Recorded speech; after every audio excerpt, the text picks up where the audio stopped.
Would anybody like to open conversation about HB 171? Representative Gruber. Yes, I just handed out a proposed amendment to that bill that changes from a 5-year moratorium to a 3-year moratorium.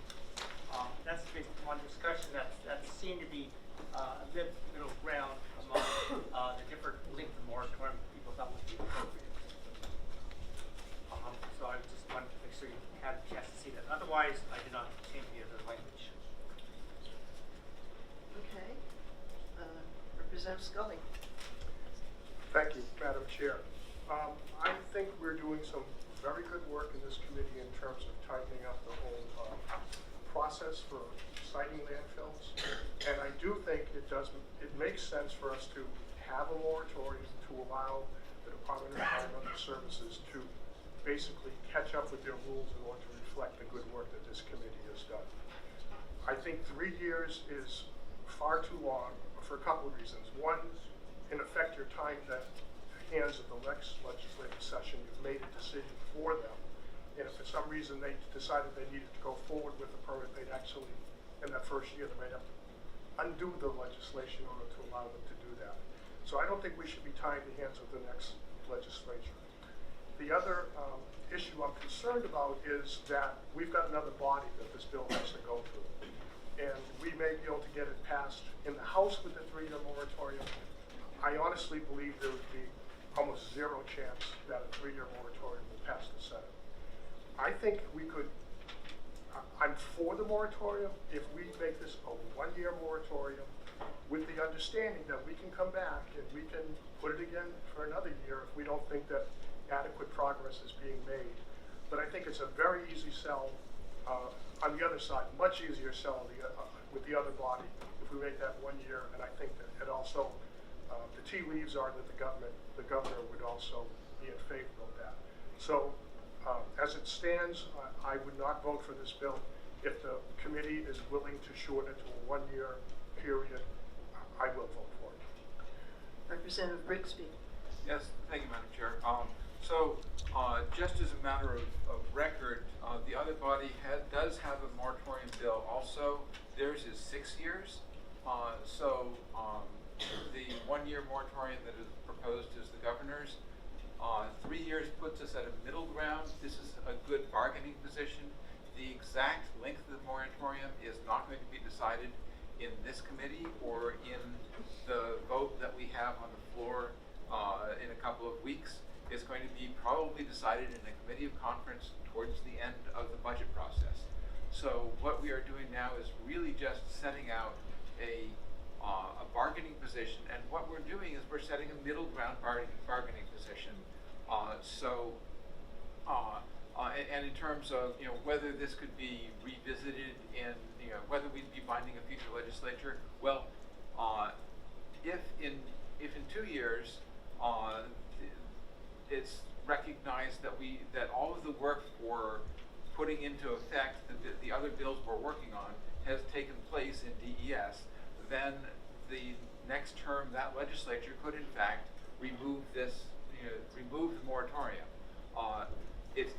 It's easier to remove something like a moratorium than it is to extend it by a year. So I think we're better off by putting it at 3 years, and that gives us a good bargaining position. It is amendable by a future legislature, and we don't know what's going to come out of the committee of conference. So that's just being able to bargain is really the key here.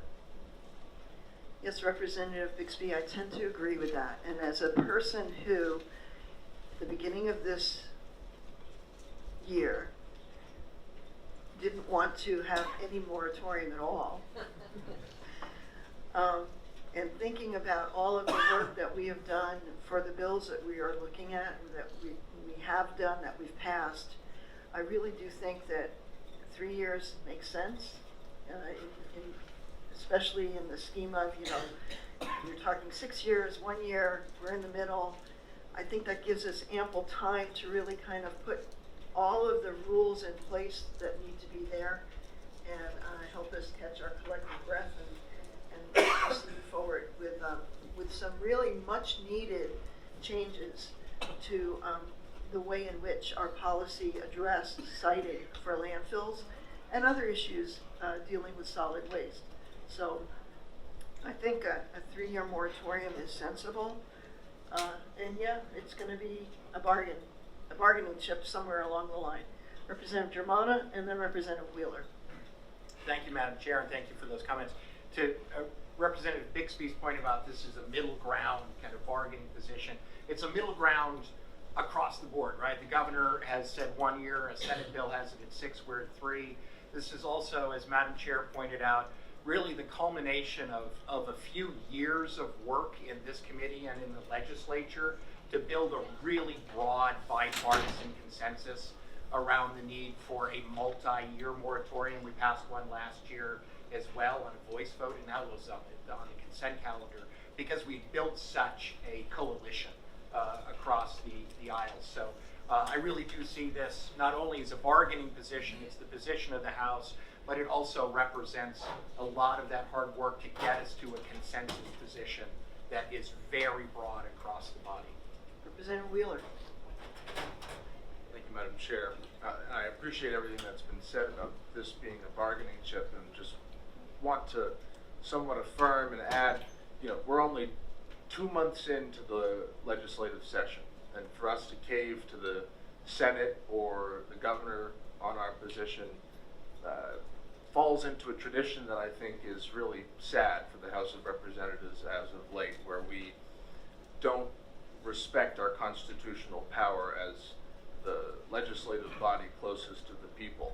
And we are the ones who have heard for hours the testimony of the people in the North Country and across this state who have been poisoned by this industry. And frankly, while I 100% appreciate and I will vote with the consensus of this committee, I mean, me personally, I think this State House, given that the Senate has put forward a 6-year moratorium, should put forward something even greater than a 6-year moratorium, given that that's what the people are asking for. But I will concede that I think maybe if the House wants to be the middle ground here, then that's okay. The Senate is usually the middle ground on these issues. So the Senate putting forward a 6-year moratorium, to me, shows that that's the middle ground. We could push much farther than that. But if we're not going to do that, then we should stand strong in the consensus that we have here today around a 3-year moratorium. I think it's a good idea because the people who have been poisoned by these terrible decisions that have been made by the legislature have asked us to do that. Representative Kruger.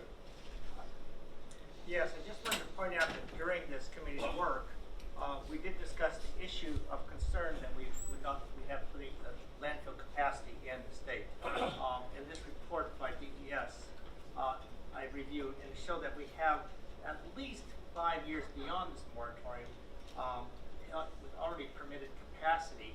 And as we know, about 45% or nearly half of the waste coming into the state now being buried is from out of state. The last thing is that DES requested that we put in some language, which we did put in, that the DES can continue to accept information, evaluate completeness of information for new landfills, but not act on it. So we're not stopping their process of an individual trying to develop a landfill. And finally, this does not apply to expansion of current permitted landfills. And looking at this, again, report, yes, the extension, new cells on currently permitted landfills that are meeting environmental standards, there's a great opportunity that would add easily 10 to 20 more years of capacity for New Hampshire, as well as out-of-state waste if the state decides they want to continue doing that. So I don't think we're going to run out of capacity so that it adversely impacts our industry. Representative Potenza, and then Representative Potenza. Thank you, Madam Chair. I just, I had a question, Representative Gruber, about this amendment. On line 23, it says here, effect July 1, 2028. I don't understand that. May I respond? Sure, absolutely. That simply is that this bill that has a moratorium expires on that date. So that refers to the expiration date 3 years from this summer. It's March. Yeah, but That's the expiration date. So section 2 is the expiration date. That part of it expires, so the moratorium actually expires on July 1st, 2028. Section 2 is not being shown in the amendment. They oftentimes don't show the whole bill. They just show the, so if you look in the original bill, you'll see section 2, but if you look at the amendment, they don't show section 2. Okay, yeah, I don't have all the versions of all the original pieces, but I can't support this unless it actually follows the whole full year of 2028. So, and to be honest, the amount of work that has been done on, we passed this unanimously out of our committee with the 2028 already. It went on consent. You know, in a sense, if we're doing the same thing that we did following, you know, last term, then you know, we should have come to 2029, not 2028. You know, I'm willing to work with the committee on this, but I'm not willing to do, July. You know, at this point in time, I just, the amount of work that has been put in on all sides of the aisle here, this isn't about stopping a project. I want that to be clear here. There is so much stuff that needs to happen. You know, us abiding by our, you know, our solid waste hierarchy. I mean, we just got the composting stuff in. You know, we're not utilizing new technologies. We're like ranked 49th in the entire country in our solid waste stuff. There's a lot of work that can be done at DES. We have people right now that are, in a sense, polluting our special places, and there's a lot of work that needs to be done. And the only way to do that is a pause. I hate the word moratorium. We act like, you know, the sky's gonna fall. It's not gonna fall. We are taking in Rochester 55% out-of-state waste. New Hampshire comes first. That's all we need to do is say, guess what? New Hampshire trash comes first. We do not have a problem with capacity. Please, let's just get that clear. I don't want to hear it again. That's not a problem. We have a problem of, we have a policy problem. We have a process problem. And there's a lot of really, really, really great people that have sacrificed 5-6 years of their lives, and some that are on this committee that have sacrificed the last couple of years learning, living, and breathing this. And we can fix it. We just need some time. And there's a lot of wonderful councils and committees and people that are all in. Like from the opposite ends of the spectrum, like we have come together and looked at science and time of travel and all these types of things to say New Hampshire is a wonderful special place. We can handle these things. We just need it. And so I'm not willing to sacrifice much on this. And I, because you know what? I'm not using any more New Hampshire citizens as a bargaining chip. That's for sure. So I don't work for any special interests. I work for the people in New Hampshire, and it's time we get this done. So, Representative Bixby? Yeah, so just in terms of the way that the drafting of this sort of bill works,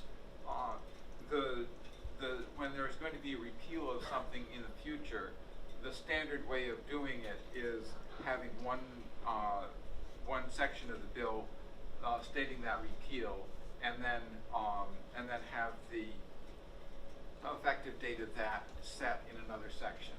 So in the original bill, line 18, section 2, repeal RSA,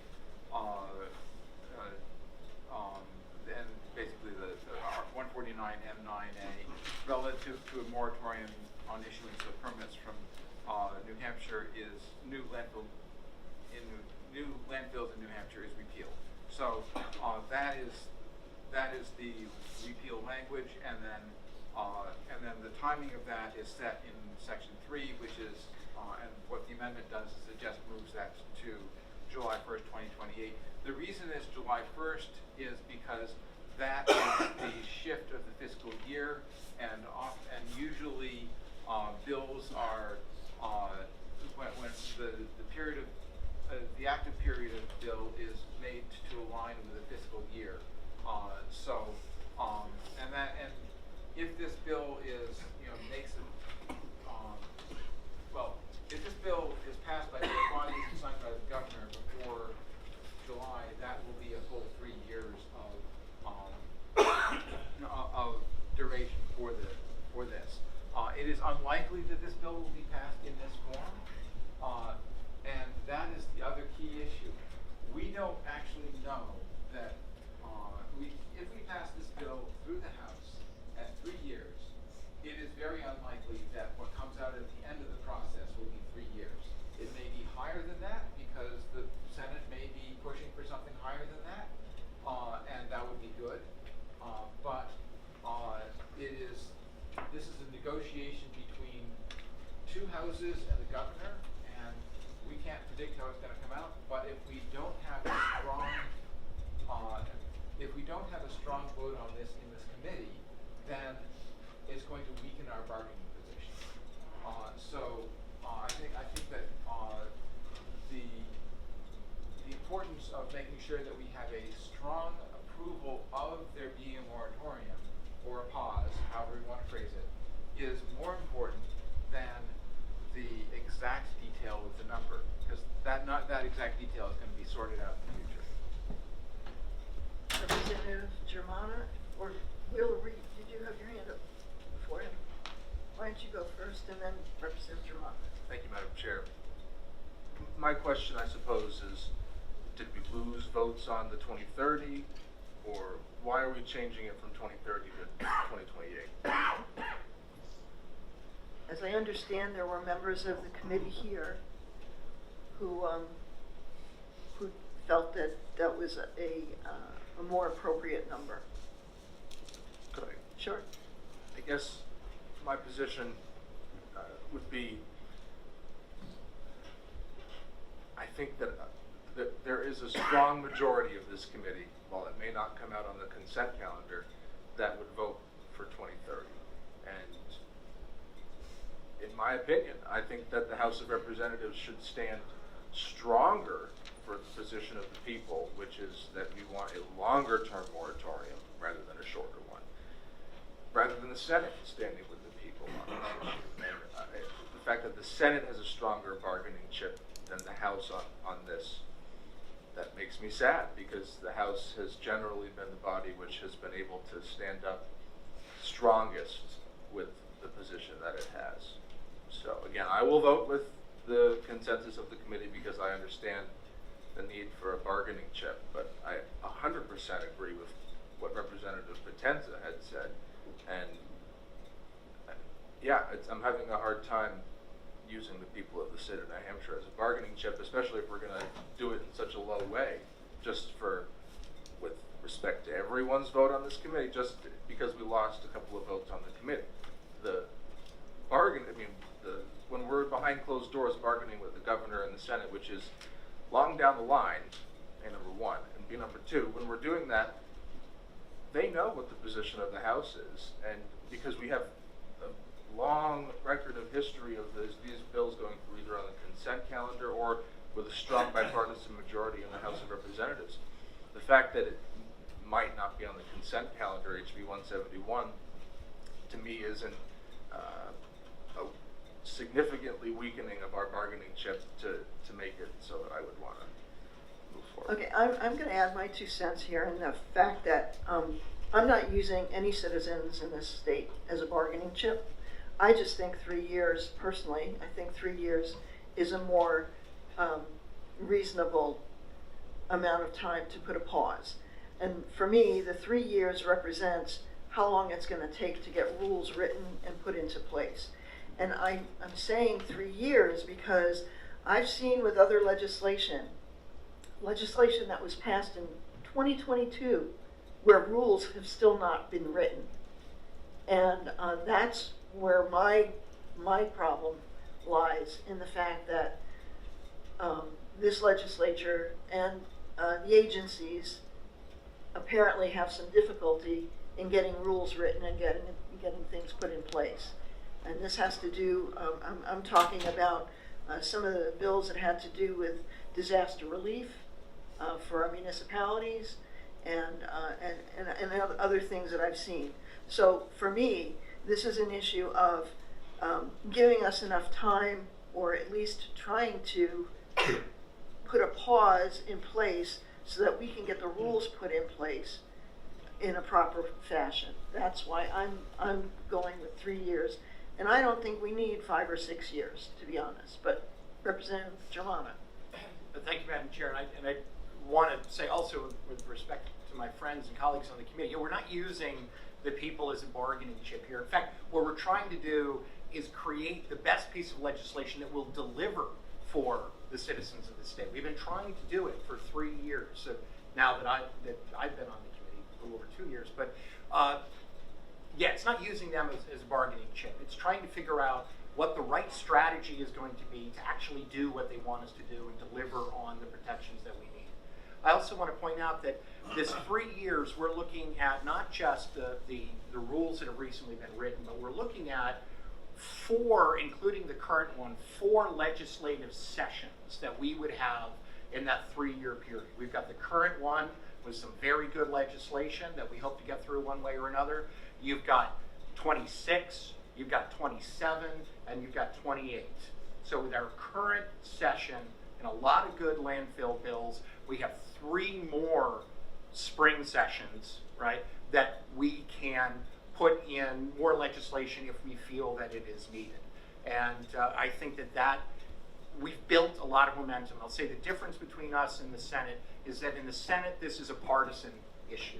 It's not a partisan issue in the House. And it's not a partisan issue in the House because we have come together. We've done the work, we've had the hard discussions, and the hard discussions have led us to a point where 3 years, which some of us think is not long enough, some of us think is too much. But that's why it's not a partisan issue in the House.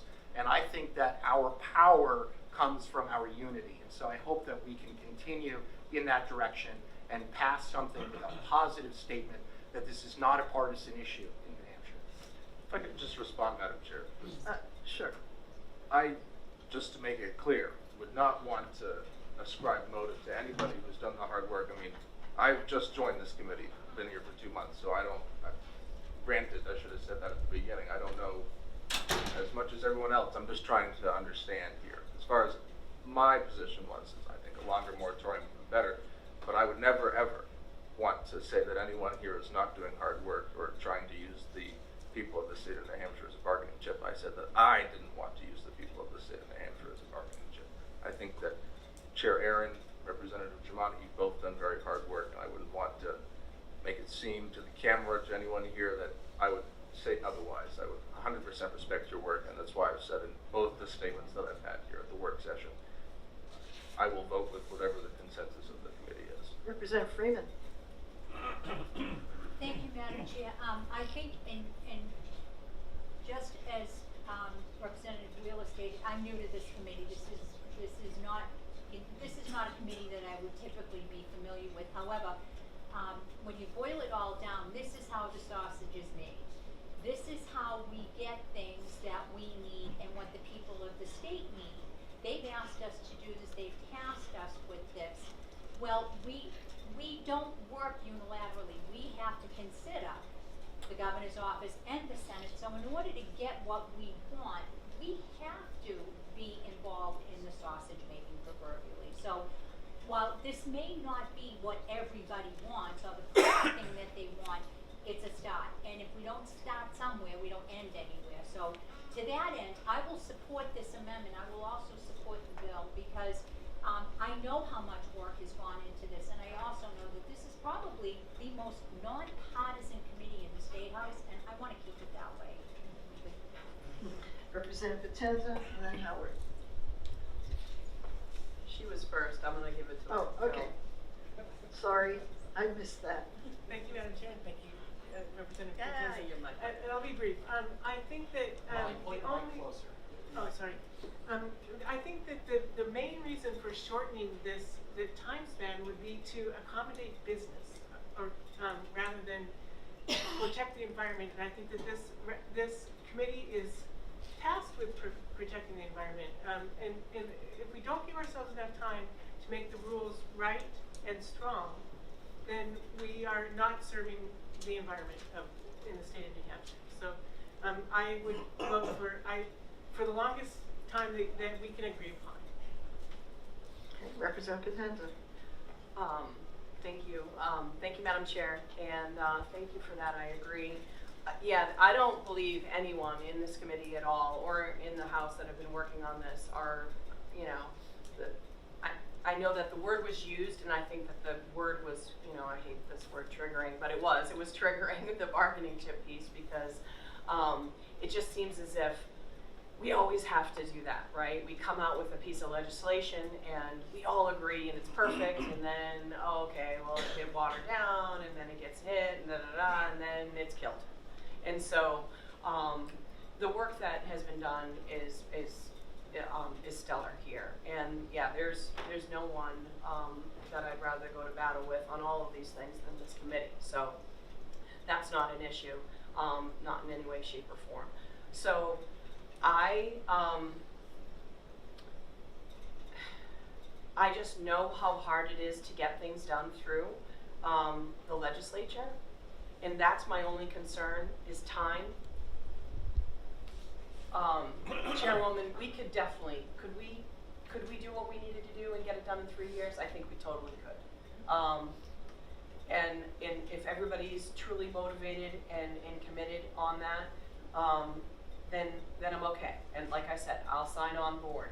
I just know how things have kind of operated over the last 5 or 6 years. So that's why, you know, the more time, the better to me. But however we could do it, I still want it to carry the whole year. But you know, if this is already, you know, if this is already in the works, and this is something that we want to get out of committee today and get it exec, then, you know, let's get her done. Representative Scully. Thank you, Madam Chair. I actually had a question. Representative Bixby, you did say that there was a bill before the Senate asking for a 6-year moratorium. Has that passed? I'm going to defer to Representative Germana on that, since he's been tracking it more closely. No, what they did is what the Senate does. They've held it to see what we do. All right, and fair enough. I guess I would say, though, at this point, 6 years is not the position of the Senate. It is not, if may I? Sure. Just quick, I would say, and I agree with that, absolutely statement of fact. I would say the fact that they didn't ITL it and they're holding it, to me, indicates that they are open to some, like, will it be 6? I don't know, but they didn't ITL it. They're holding it because they want to see where we come down. All right, thank you. Representative Gruber. Yes, thank you, Madam Chair. My intention was never to water down the environmental value. I think we have passed some terrific legislation already, bills that are going to change things. I just want to get it done, and I think 3 years, if we're really going to get it done, we'll have the same output as if we had 5 years. We're not going to have to do anything right now. We have a year. I think we need to do the work, get it done. And following up the comment on Madam Chair, is the moratorium is not to stop creating new landfills. It's to set standards so that any new landfills meet the environmental and economic needs of the state. Thank you. Representative Tenson. I just wanted to, thank you, Madam Chair, I just wanted to comment on the Senate position, only because I spoke with one of the senators that is on the moratorium bill on the Senate side. So just in my time, these things have been originating from the House. So for a bill to have multiple senators on it that's originating from the Senate on a moratorium side is absolutely huge. So I think that's why Representative Bixby bringing that up, as well as Representative Germana, we can't downplay that. So it's not the position of the entire Senate, but it's the position of many members and that has not been the case in the past. And I think that's very important to see that that body is working on something that we've been trying to push through, and which has been kind of shut down. So that's why it's really kind of important, and you know, it's a position of a lot of people. So it's good. Representative Bixby. Yeah, I'm just noticing the time here. I think we've had a fairly thorough discussion of 171. Oh, so perhaps after we hear from the chair of the subcommittee on solid waste, maybe we can move on.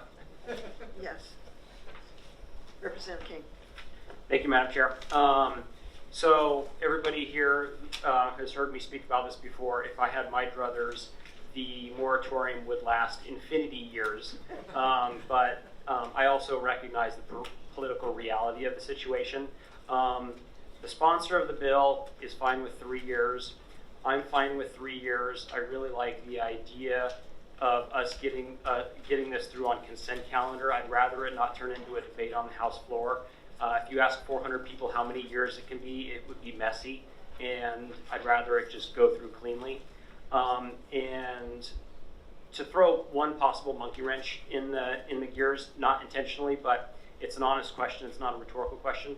I had somebody email me a few weeks ago who apparently is in the business somehow, and he says there is a site in Berlin that is really already a waste zone. It was an area where I guess construction or what other type of waste was just dumped there for decades, and he actually wants to clean it up and turn it into another landfill that's going to be a lot better. He doesn't want to use municipal solid waste. He doesn't want anything toxic. It's mostly going to be dirt and wood and other sort of all natural, and he's concerned that this bill would preclude him from being able to do like a natural landfill.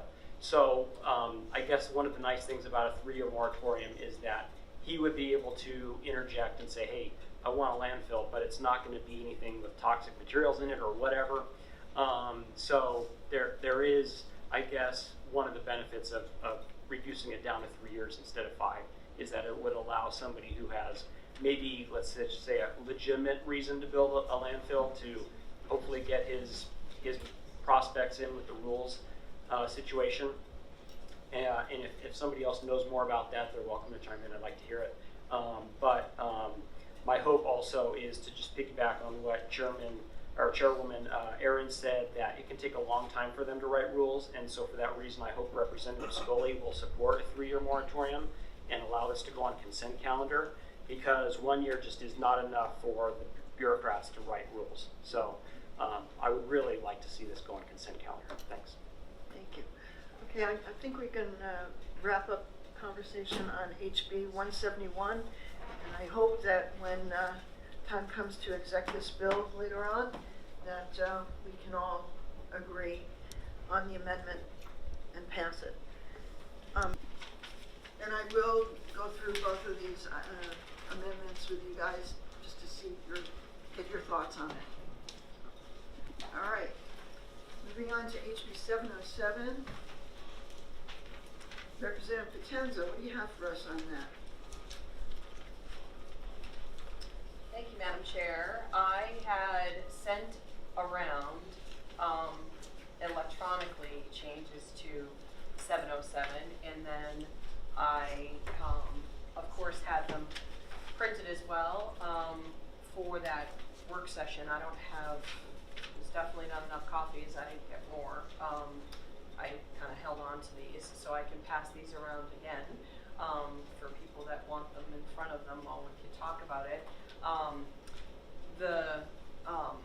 The only changes that are going to be made to 707 versus all the red lines that I had already worked on is adding in the leachate component, which Representative Germana is going to give me the language for. We have, and I'd like to talk about that here to see if it's necessary. or not to possibly modify 10 to the -5 if we were going to consider making that 10 to the -4. I don't know if we necessarily need to do that, only because if we're looking to do a specific carve out for expansions, then those with certain rules and criteria of landfills that are currently operating, not that they would necessarily be grandfathered in. It would be more so that they are running in full compliance, they want to open up a cell, there's still multitudes of areas of new technology in regards with liner and all of that that will still be fall under the current 800 rules that are in place. And then if it's about certain things that have to do with setbacks, you know, if that landfill is in, like I said, in full compliance, then there's other pieces that could be brought in. Let's say, for example, clay that could make them less time of travel and those types of things. So I don't foresee any further changes to 707 than what I put forward, except for maybe -5 to -4, as well as the leachate piece, and then even possibly removing the one line, in a sense, that is actually about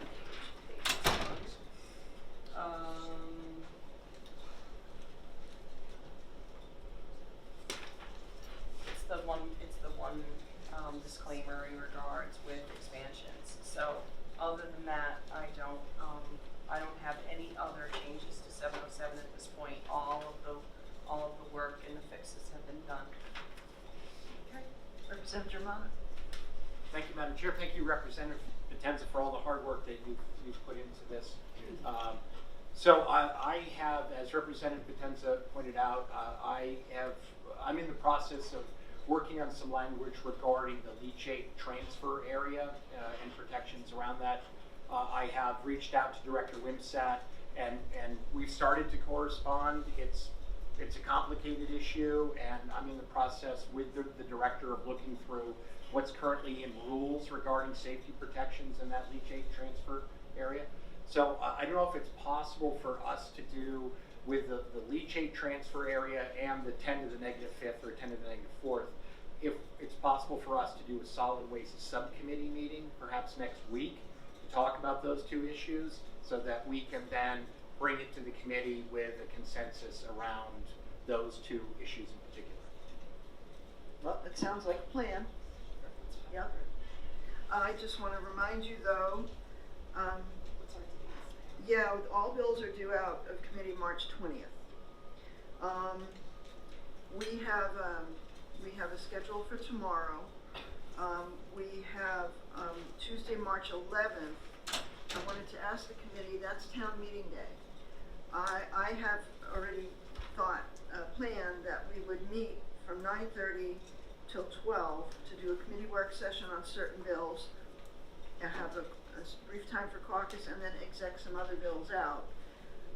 And we would be done by noon. Does anybody have a problem with meeting on town meeting day?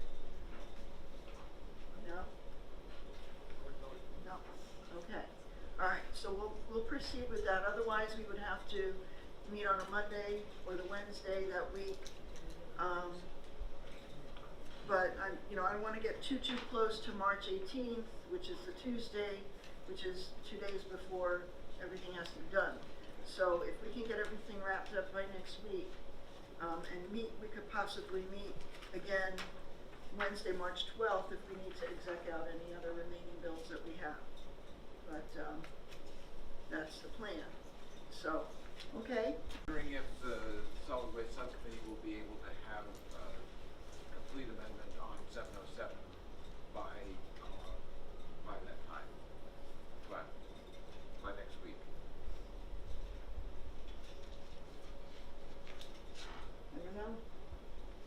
so. I mean, it's really, sorry, it's just the leachate piece, really. I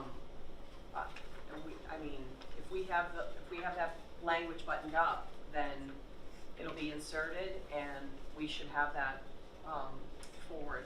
I don't have a calendar in front of me. So the when's, thing is, can you the tell me thing the is- dates of the next couple Tuesdays? So, okay, so Today's the 4th. the next week, of course, is March 11th. Yeah.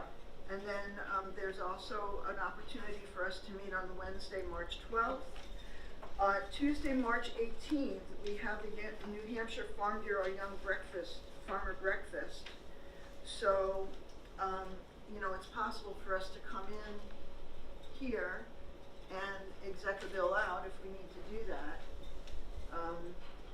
Okay, so, you know, we have that at our disposal. I mean, we can meet any days, I mean, other than Thursdays. Representative Minor. Thank you, Madam Chair. I think we're almost there. I think the subcommittee is doing an excellent job on this thing, and I think we'll absolutely have this exec by next committee meeting. Representative Germano. Yes, thank you. Yeah, I appreciate that vote of confidence, and I agree. Representative King has done a great job of working with that subcommittee.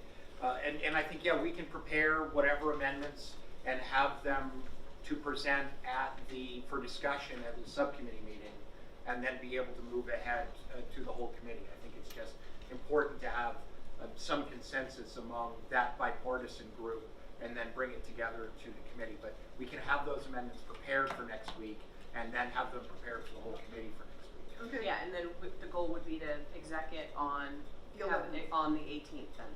Well, if we can't exec it on the 11th, we can exec it on the 18th. Perfect. Okay. Representative Scully. Thank you, Madam Chair. Would it be possible to involve the DES again to create another GIS map to see what the practical result and impact is of the new setback restrictions?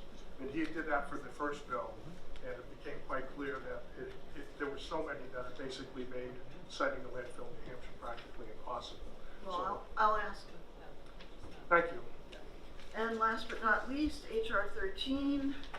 Representative Germano, you were working on an amendment for that. Yes, thank you, Madam Chair. And it is coming around, so this is an amended version of an amendment of an amendment. And hopefully we've got it now.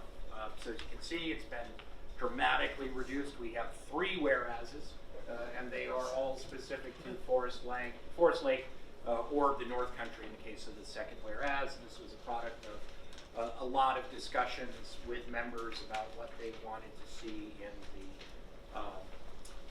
in the final version. So I hope we've gotten there. Representative Germano, thank you so very much. This looks absolutely wonderful to me. Yes. I look forward to supporting this. Okay, with that, we are done.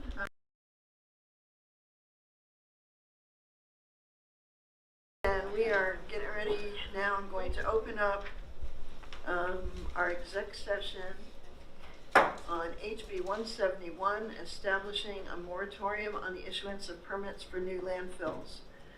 And do I hear a motion? Yes, Madam Chair. Representative Gruber, I recognize you to make a motion. Thank you, Madam Chair. I'd like to move OTP for HB171 with amendment 2025-0465H. Do I hear a second? Representative Freeman? I will second that. Oh, Sorry. thank you. I'm here. Okay. I really am. Representative My Gruber, would you like to apologies. speak to your motion? We discussed it quite a lot earlier today. I think we find that this is what's needed for the state of New Hampshire at this time to move forward with our solid waste management. Okay, thank you. Do I hear any discussion further? No, see none. I'd like the clerk to call the roll for the amendment 2025-0465H for HB171. Representative Kenny, Yes. Representative Potenza. Yes. Representative Freeman. Yes. Clerk votes yes. Representative Scully. No. Representative Barber. Yes. Representative Minor. Yes. Representative Bixby. Yes. Representative Germana. Yes. Representative Haskins. Aye. Representative Howard. Yes. Representative Wheeler. Yay. Representative Gruber. Yes. Chairwoman Aaron. Yes.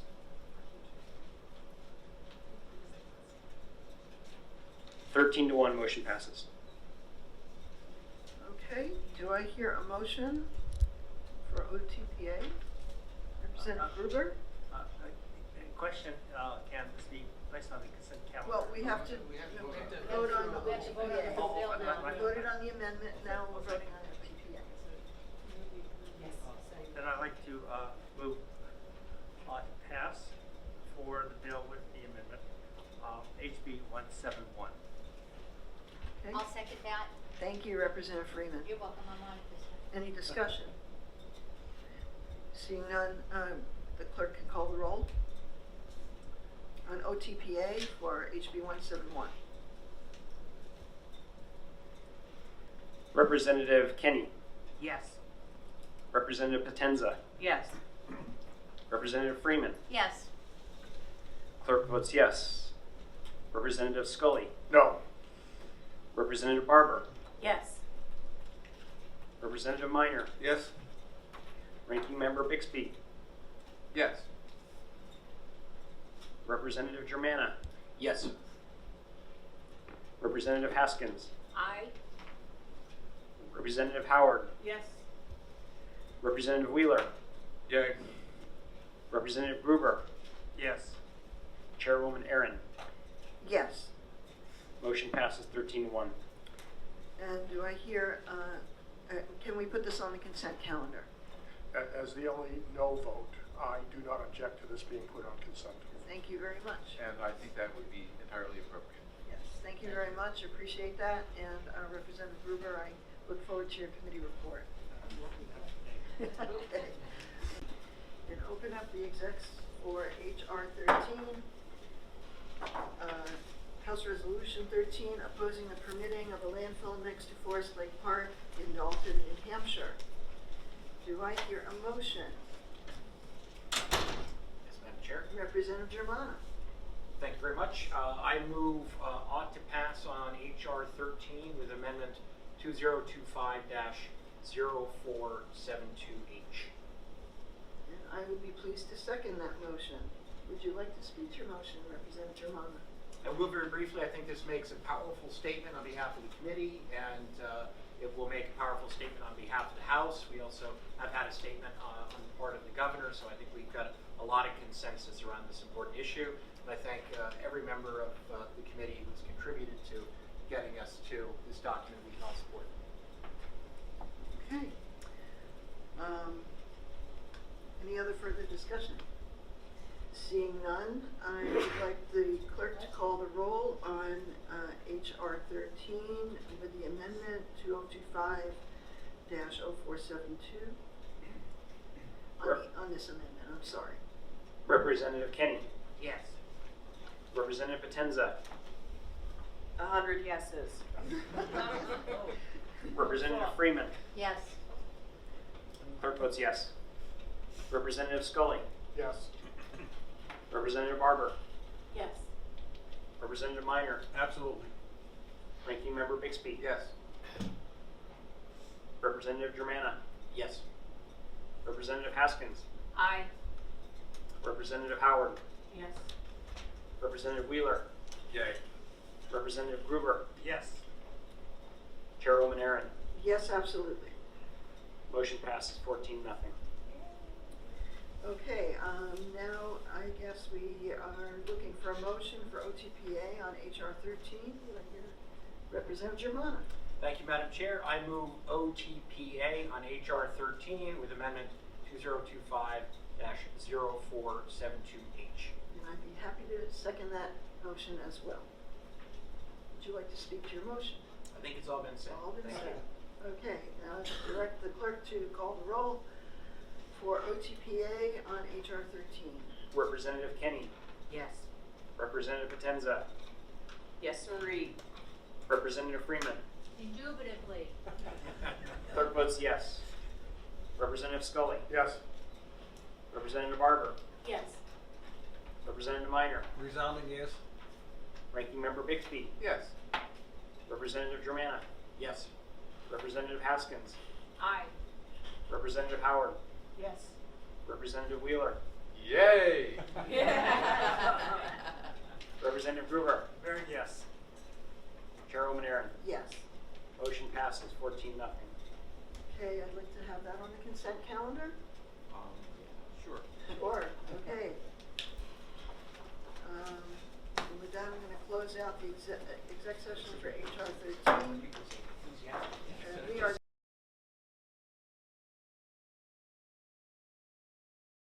Some chairs give me a report based on their own experience.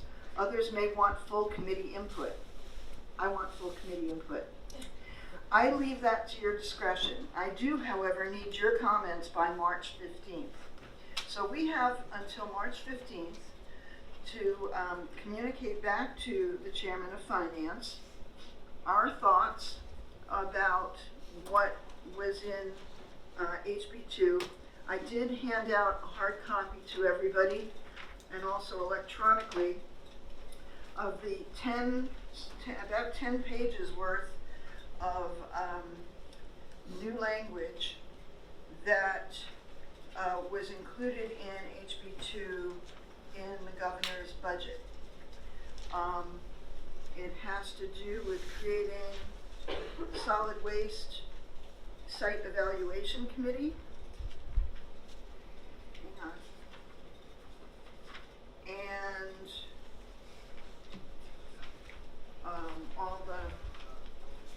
all the pieces of that.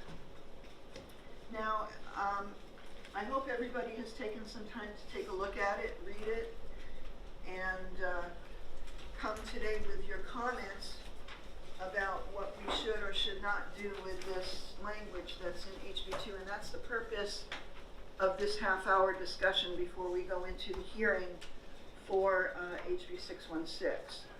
So would anybody like to start the conversation regarding the language that was included in HB2? Representative King.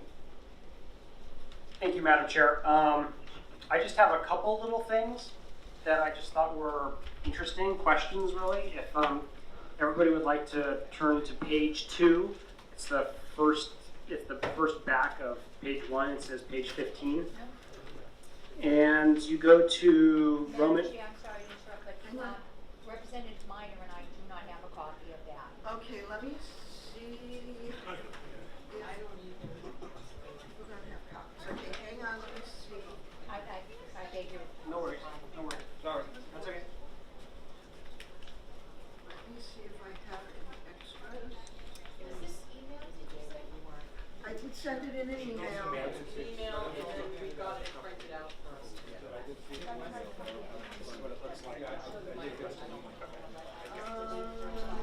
So I have it on my screen, so you can just. And I did not have that. You have one? You want me to ask Jamie if she'd like a few copies? Yes. Yeah, so the most important thing is, I mean, I think I know it enough. Let me see if I have. Thank you.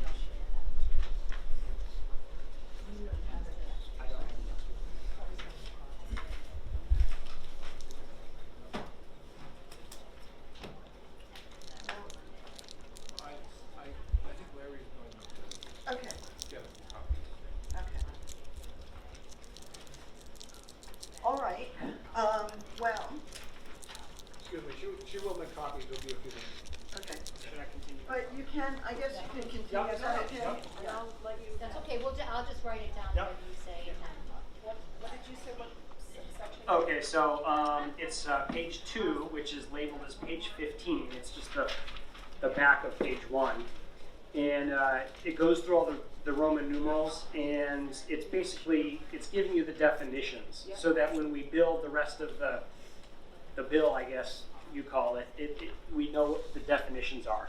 And on Roman numeral 8, major solid waste disposal facility means a location, system, or physical structure for the collection, separation, storage, transfer, processing, treatment, or disposal of solid waste with a proposed waste acceptance rate of greater than 100,000 tons per year. And then this is the part that I circled.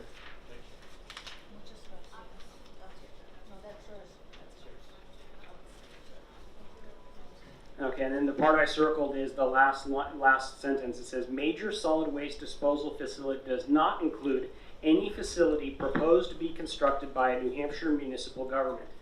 And I guess one of the concerns, I don't know, somebody can maybe address this, and it's not a concern at all, but what I'm concerned about is, you know, it's not a guarantee that every landfill is going to be privately run. It could potentially be that a municipality runs a landfill, in which case this whole bill and all the rules and restrictions and everything they put in there would be moot because it's run by a municipality. So it seems like almost a sort of a loophole to get around a new landfill because it doesn't meet the definition of a major solid waste disposal facility. So it looks like Representative Bixby might have a response. I'd love to hear it.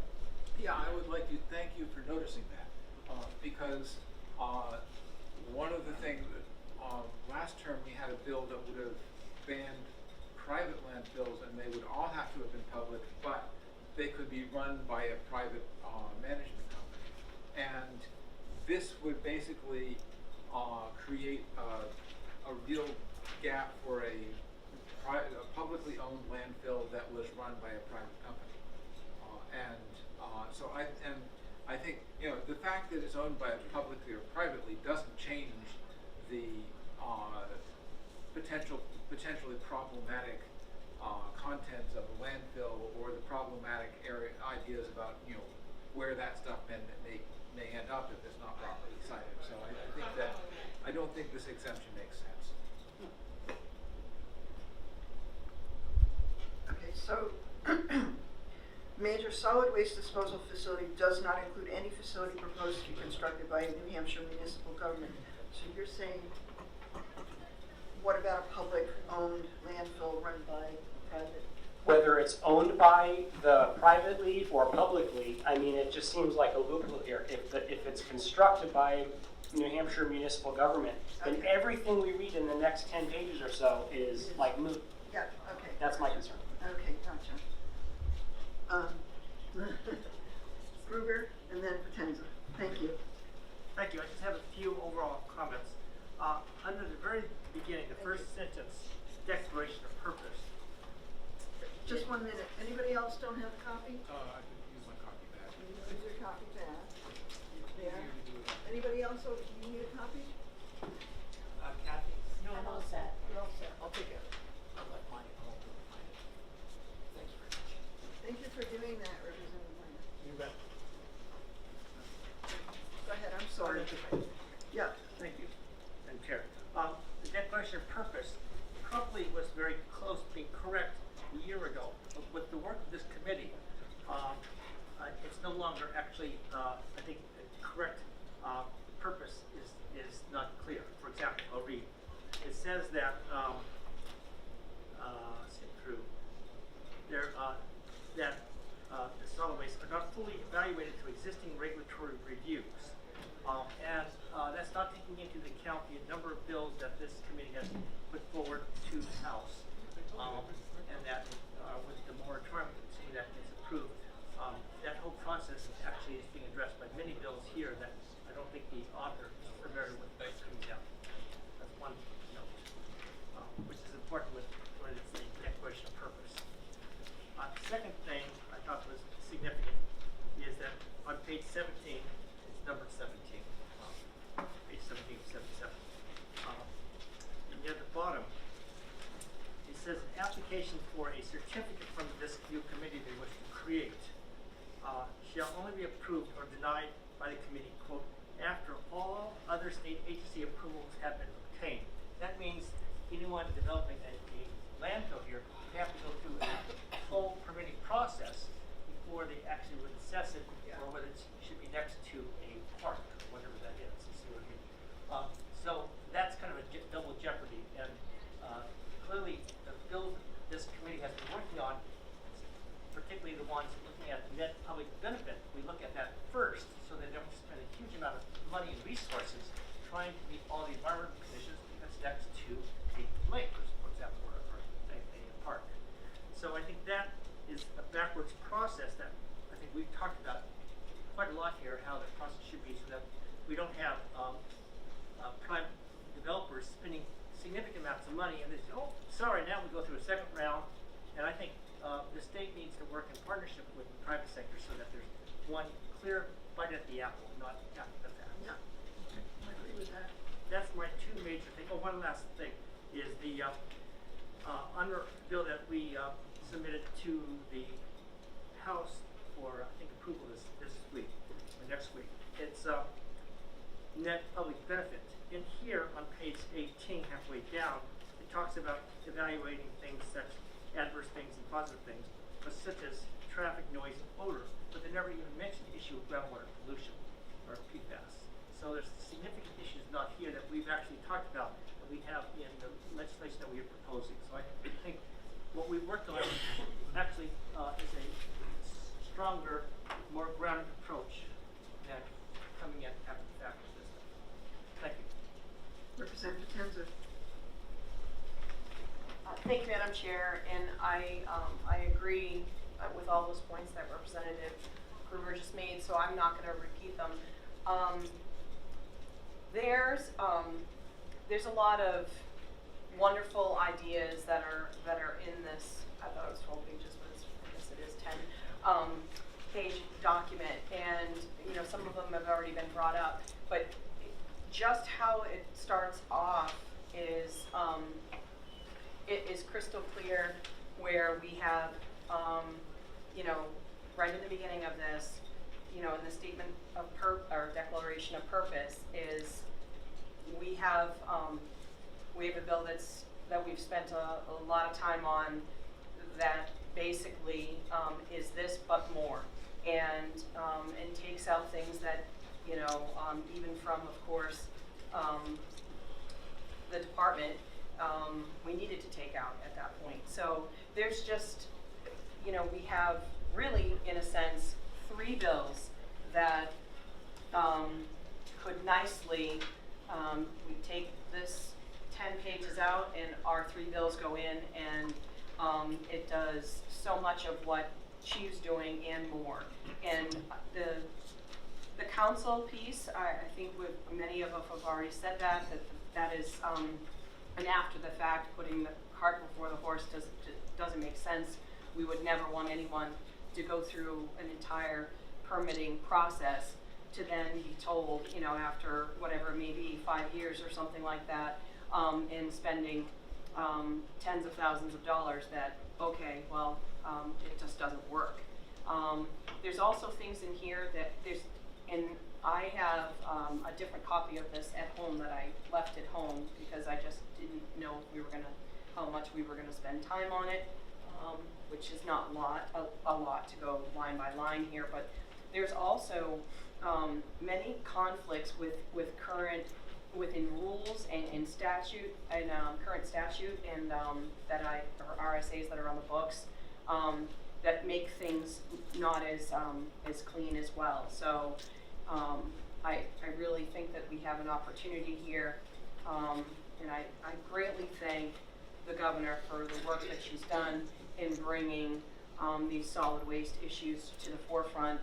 There's been a lot of people for a long time that have been speaking about it. So I thank her and commend her for that.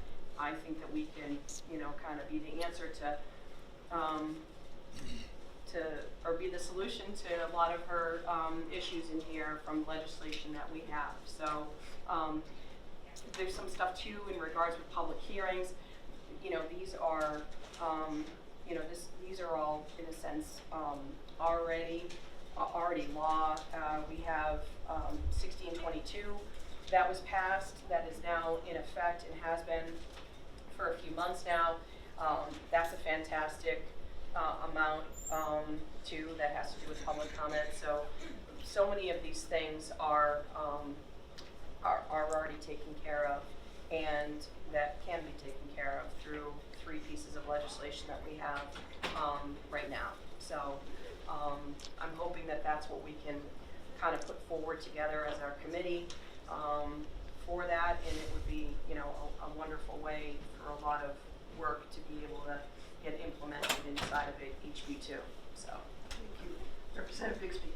Yeah, I think I also have similar concerns to Representative Gruber's and Representative Tenz's.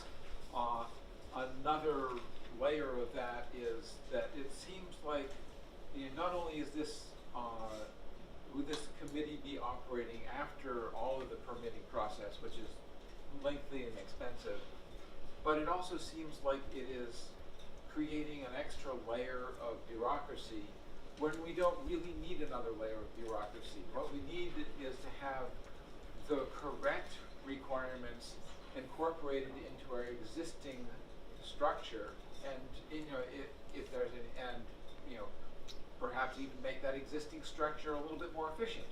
But what we don't want is to have another layer of red tape that is just sort of stuck on top of what we have already in terms of requirements. We want to make sure that the existing we need to improve the existing structure. We don't need to put another layer on top of it.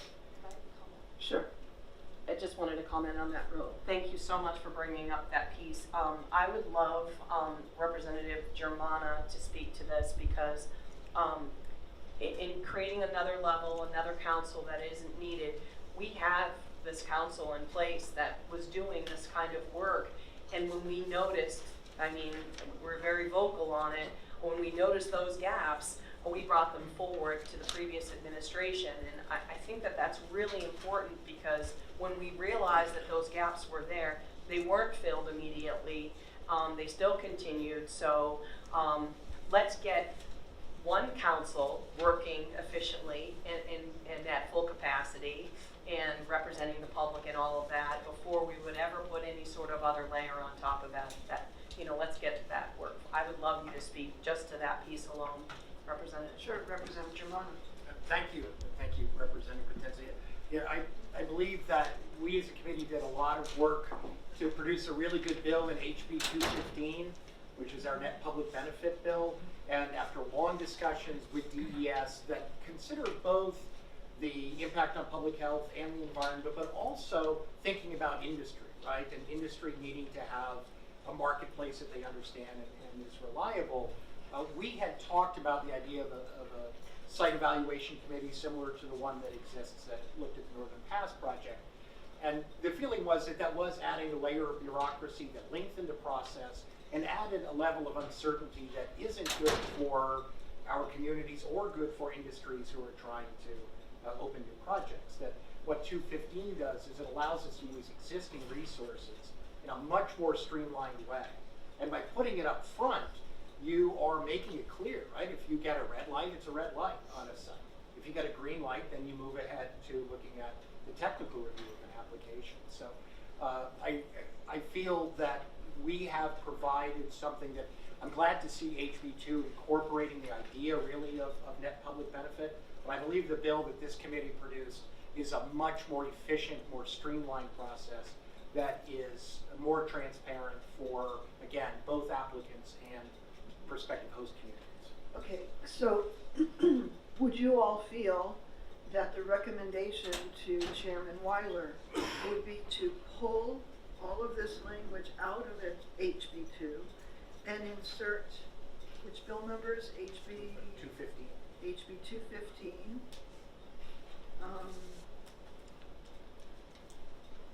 And then the one we did today earlier, the moratorium. HB 171. 171. And then HB 707. All those 3 bills would be in its place? Yeah. Yeah, would that make sense? Representative King. I have a question, at the risk of showing my ignorance. I know I can't be the only one wondering this, but I hope we could just step back for just a second and just explain to myself and maybe some other new members who don't fully understand, what exactly are we looking at? I don't know, you've called this a trailer bill. It's HB2, but that makes me think of House Bill 2.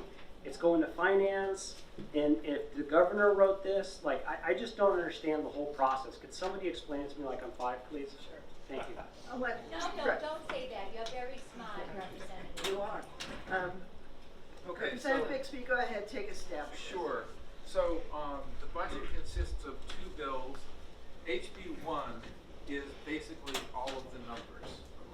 And it has, the money that is going to get spent, money that the revenues that are expected, and in many cases, handling that money requires changes to statute. But in order to keep those statute changes separate from the accounting part of it, there's a second bill which is called HB2, which contains all of the necessary changes to statute. And if we were in a totally, absolutely transparent universe where everything was perfectly ordered, then there wouldn't be a whole lot of policy stuff in HB2. It would just be the statutory changes necessary to deal with the numbers in HB1. But we don't live in that universe.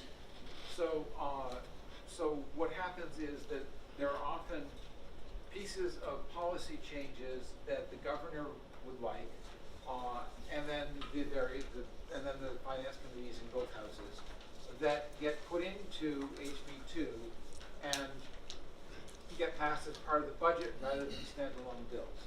And sometimes this kind of makes sense. Like a couple terms ago, I put in a bill to provide funding for the Department of Agriculture to set up a database system.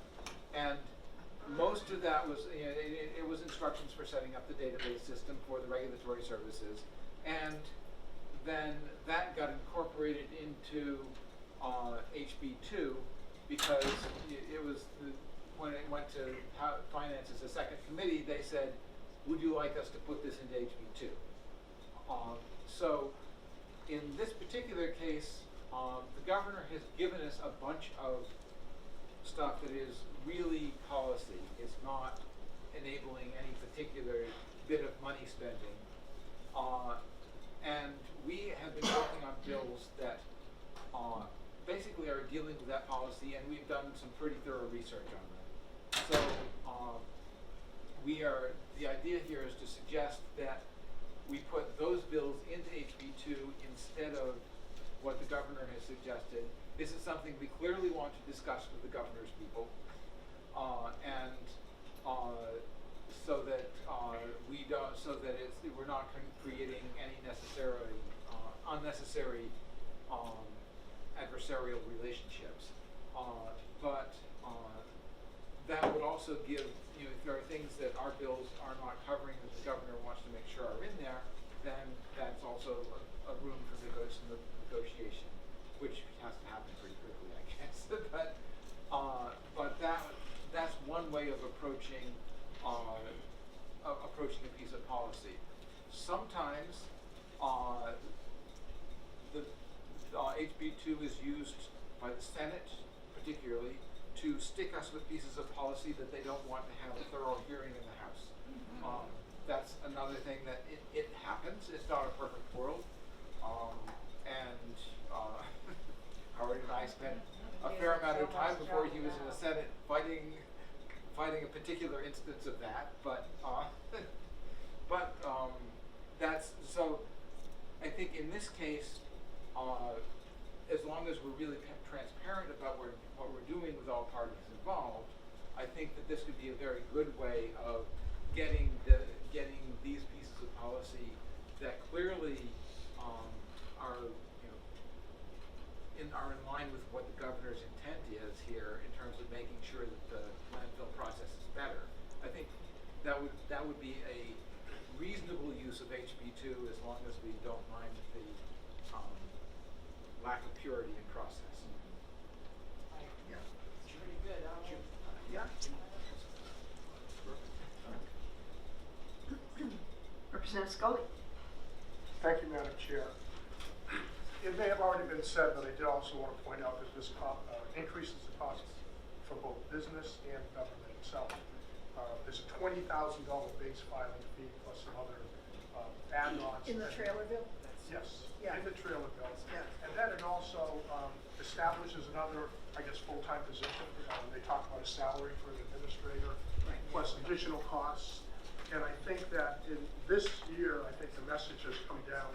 We're going to be seeing harder times economically statewide, and we do not want to grow government at all unless it's absolutely necessary.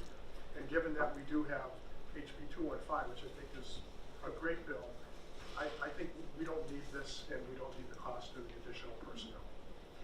Representative Tenza. Yeah, thank you, Representative Scully. Yeah, I agree. That's two pieces that I kind of forgot about that I have highlighted at home as well, in regards to the position and that too. So it's just, if it was something that was necessary, that we, that there was a gap, that would be one thing. But there isn't a gap. There's not a need there. I don't want to grow and have positions that are not necessary as well. So that it's more important that it's really not necessary. So despite us really needing to tighten the budget and the purse strings because of kind of what we're facing here in New Hampshire, it's not even necessary. For me, it just seems too that, in putting this committee together, and who knows who's going to be on this committee, or who's going to get appointed, I don't know, but it just seems to me that this committee is sort of taking up or doing the work of what DES would normally do. And so why would we want to either duplicate efforts or, again, put in that extra layer of bureaucracy where it really is not necessary? Representative Wheeler. Thank you, Madam Chair. Just an informational piece, really, kind of your question, Representative King, although I wanted to say it before. So what we have here is the summary from her pink sheet that came out to the House a couple of weeks ago after she gave her address, which summarizes what just came out about an hour ago, which is the full version of HB2, all 85 pages of it. So if you're really interested in understanding what policy is in the budget beyond the summary, then you can go online, similar to how you would look up any other bill, and then read HB2 line by line. The analysis of which has 102 different points in it. Wow. Well, Representative Germano. Thank you. And I also, another piece of 215, which I think is really valuable that is in this proposed language, has to do with the independent third party that would be paid for by the applicant. Not at all an exorbitant fee for companies that make a lot of money, but I think it's really important, especially for potential host communities, because that report that will be produced that DES will use to weigh potential benefits and potential harms is, I think, also really valuable information for potential host communities to have. They don't have the resources in many cases to hire independent third parties to do that work for them. So this document says that DES may contract an independent third party, so it's in there, but it's one of the reasons why I think 215 is superior, because it is a streamlined process and it requires the hiring of an independent third party to do an assessment that DES would use and would also be available to host communities. Okay. Any other questions, comments? Okay, so what I'm going to do is I guess I will communicate with Chairman Weiler regarding our consensus on striking this piece out and instead including in the language for HB215, HB171, and HB707. And at the same time, I'll talk with him and see where we might be able to get together with the governor or some folks from the governor's office to discuss that strategy and see where we are with that. Is that okay? Yeah. All right. Yes. Good enough. Okay. Well, thank you for taking the time. I know it was a lengthy document, and there's certainly a lot lot to look at. I appreciate that you've taken the time to look at it and afford the committee with your opinions on each of them, and I think we all pretty much agree